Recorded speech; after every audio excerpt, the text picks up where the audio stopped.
If the world stops buying US debt, what happens? Have you ever wondered what actually keeps the global economy alive? Not the stock market, not even oil, but something far more powerful, far more invisible, and far more fragile. It's not gold. It's not Bitcoin. It's US debt.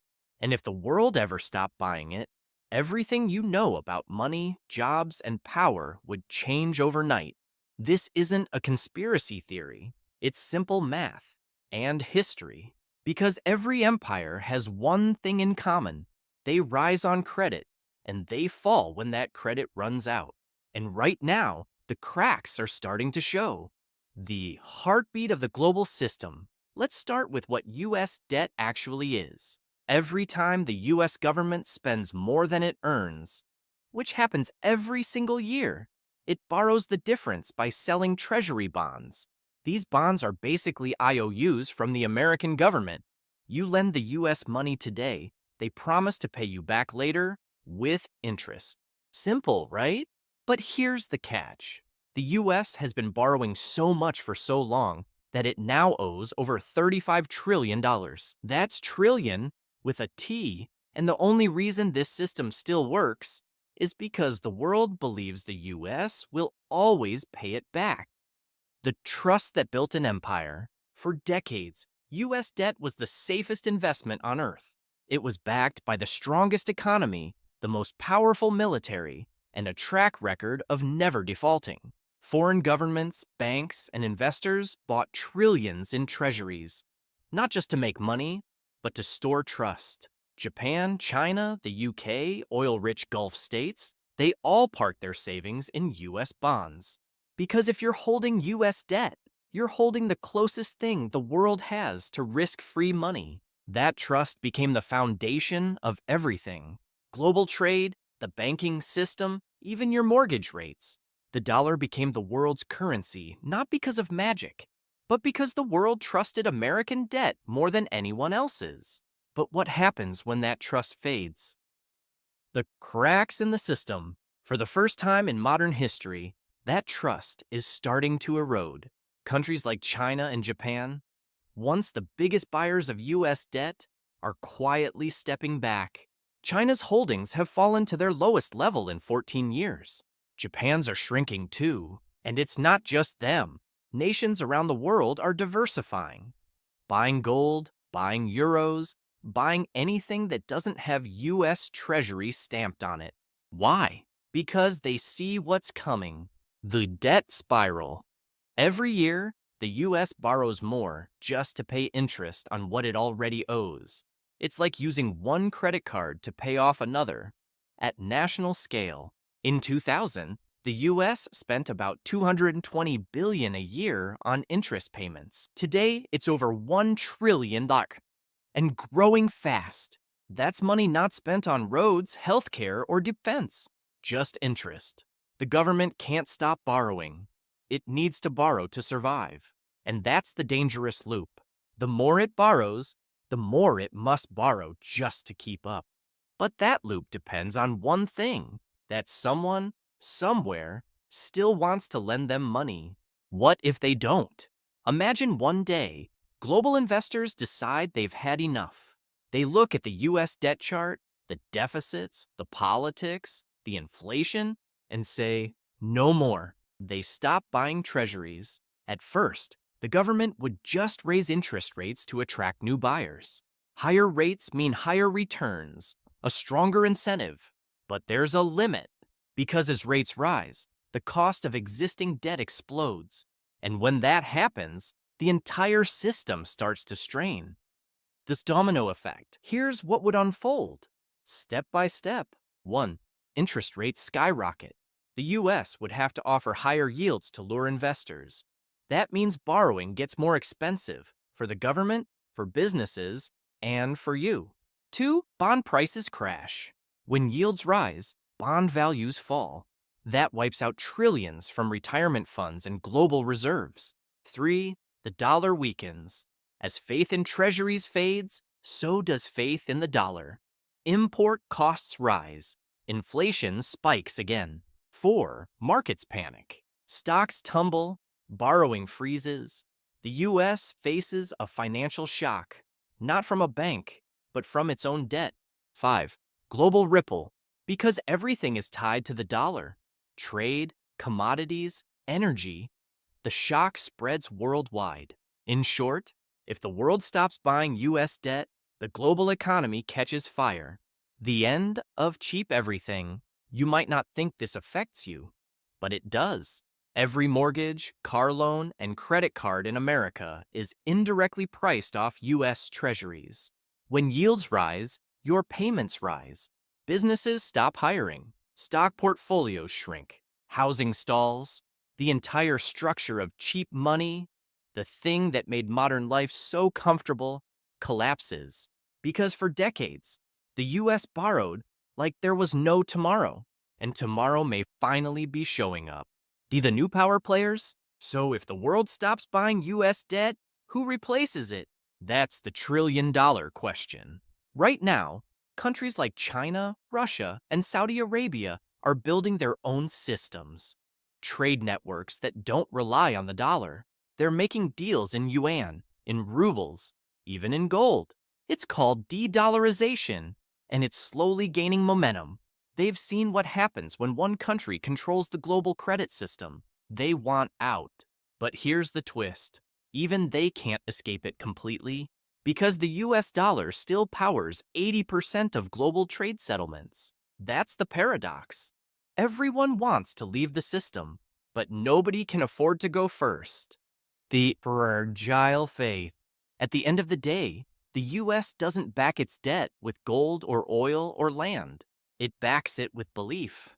The belief that the dollar will always hold value. The belief that the government will always pay its bills.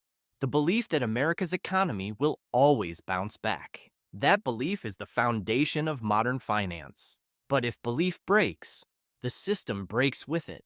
So, what happens next? What does the United States, the world's largest economy and biggest borrower, do when the world stops lending it money?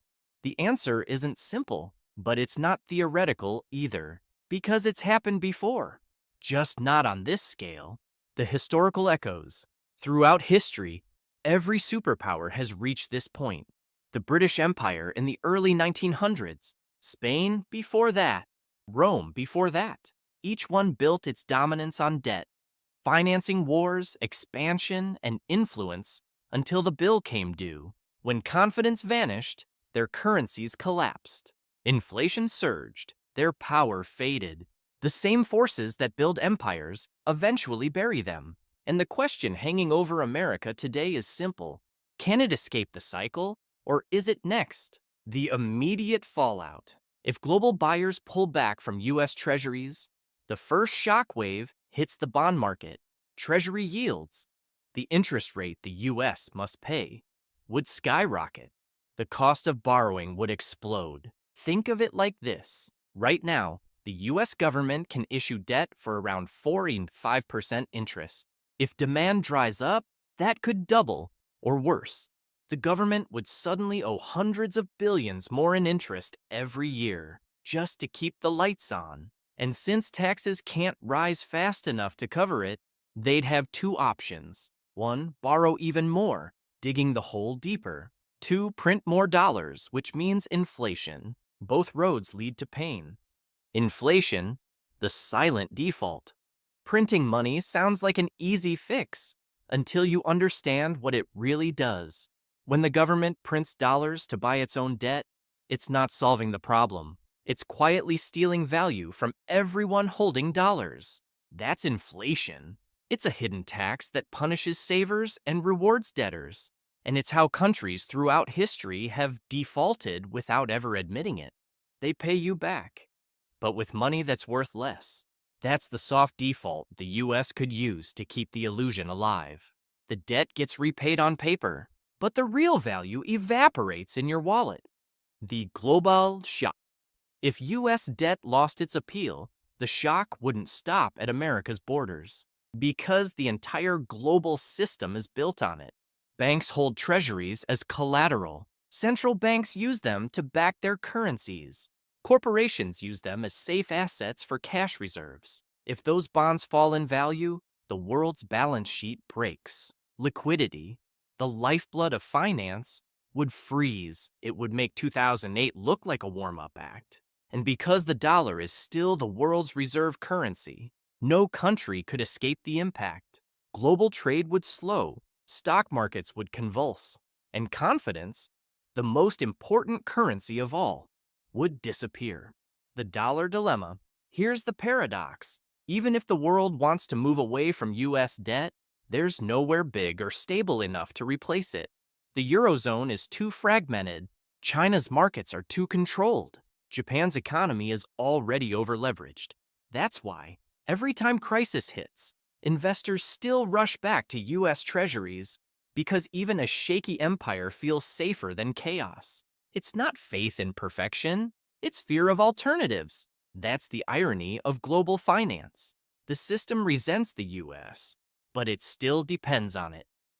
The political consequences. When debt becomes this large, politics stop being about policy.